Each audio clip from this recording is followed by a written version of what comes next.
अस्सलाम वालेकुम नाजरीन। पैन ओपन इमिग्रेशन के अपडेट्स के साथ मैं हूं बार्सिलोना से अशफाक मुगल। आज हम बात करेंगे कि 1 जनवरी के बाद जो लोग स्पेन आए हैं वो कैसे ओपन इमिग्रेशन में अप्लाई कर सकते हैं, उनके लिए क्या कानूनी तौर पर कोई रास्ता भी बनता है या नहीं बनता। और इस हवाले से मुख्तलिफ चेमगोइयाँ हो रही हैं कि उनको अप्लाई करना चाहिए, उनको अप्लाई नहीं करना चाहिए, लेकिन एग्जैक्ट उनको क्या करना चाहिए इस पर जो है आज हम बात करेंगे। इस हवाले से जो रॉयल डिक्री जारी हुई है उसकी रोशनी में आज के मौजू को हम आगे बढ़ाने की बात करेंगे। लेकिन इससे पहले अगर हमारा न्यूज़ चैनल आपने सब्सक्राइब नहीं किया तो इसको सब्सक्राइब कर लें ताकि आपको स्पेन की इमिग्रेशन के हवाले से बर वक्त खबरें और तजज़िये मिलते रहें। तो बात करते हैं कि जो लोग 1 जनवरी के बाद आए हैं, हर एक शख्स की यहाँ पर एक ख्वाहिश है कि वो भी स्पेन की ओपन इमिग्रेशन में अप्लाई करे ताकि वो यहाँ पर कानूनी हैसियत उसको हासिल हो सके।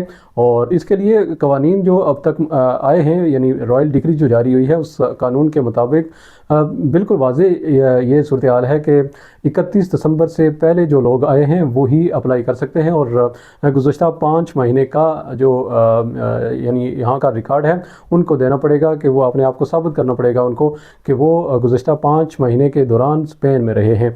और इस हवाले से जो सपोर्टिव डॉक्यूमेंट्स हो सकते हैं वो पादरून के अलावा अगर आप किसी स्कूल में गए हैं वो आपका एक सबूत हो सकता है। इसके अलावा आपने अस्पताल का विज़िट किया है तो वो आपका सबूत हो सकता है। वो इसके अलावा अगर आपने बस कार्ड इस्तेमाल किया है इसके अलावा अगर आपने बस कार्ड इस्तेमाल किया है या कोई और एक्टिविटी आपने की है, कोई बैंक अकाउंट के ज़रिए आपने कुछ लेन देन किया है, वो भी जो है वो एक सबूत के तौर पर यानी पेश किया जा सकता है कि आप यहाँ पर रहे हैं। तो सिर्फ पादरून ही जो है काफ़ी नहीं है, पादरून के साथ सपोर्टिव डॉक्यूमेंट्स भी आपको लगाना पड़ेंगे ताकि आप अपने आप को साबित कर सकें।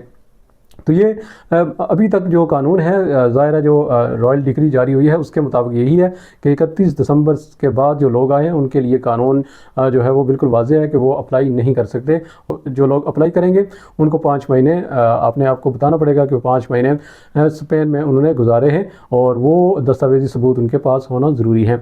लेकिन ज़ाहिर है ये चूँकि हर एक की ख्वाहिश है, होती भी है और होनी भी चाहिए कि अगर वो यहाँ पर हैं तो वो कैसे अपने आप को अप्लाई कर सकते हैं, क्या कोई डॉक्यूमेंट्स बनवाए जा सकते हैं, जाली डॉक्यूमेंट्स की बुनियाद पर भी अप्लाई करना चाहिए या नहीं करना चाहिए। अगर कोई जाली डॉक्यूमेंट्स आपको ऑफ़र करता है तो क्या उनको लेकर जो है आपको अप्लाई करना चाहिए तो या नहीं करना चाहिए। तो बिल्कुल जो कानून है उस कानून के तहत जो ये एक काबिल सज़ा जुर्म है और ये सज़ा जो है आपको 5 साल की बैन हो सकती है।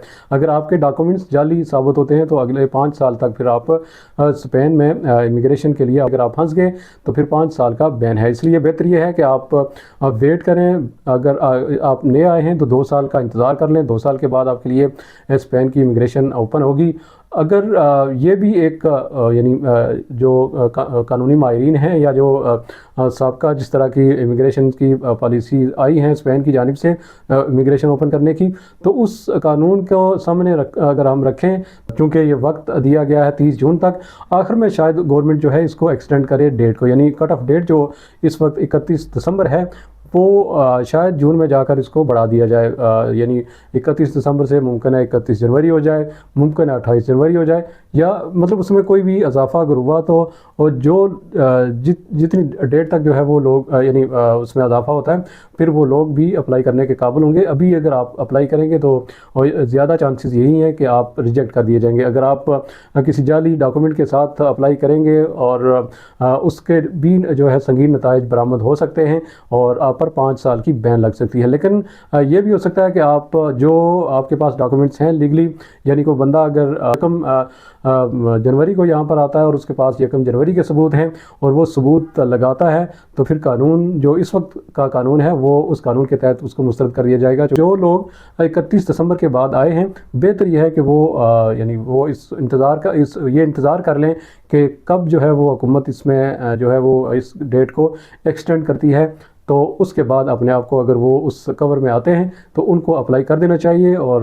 اس وقت تک ان کو ویٹ کرنا چاہیے، اور کوئی بھی رسک نہ لیں۔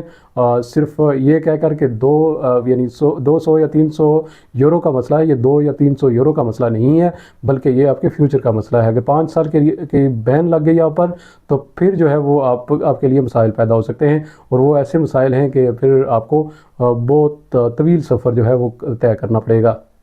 یہ پروگرام اگر آپ کو پسند آیا ہے تو ہمیں کمنٹس کر کے ضرور بتائیے گا، ہمیں آپ کے فیڈ بیک کا انتظار رہے گا۔ اس کے ساتھ ہی اجازت دیجیے، اللہ حافظ۔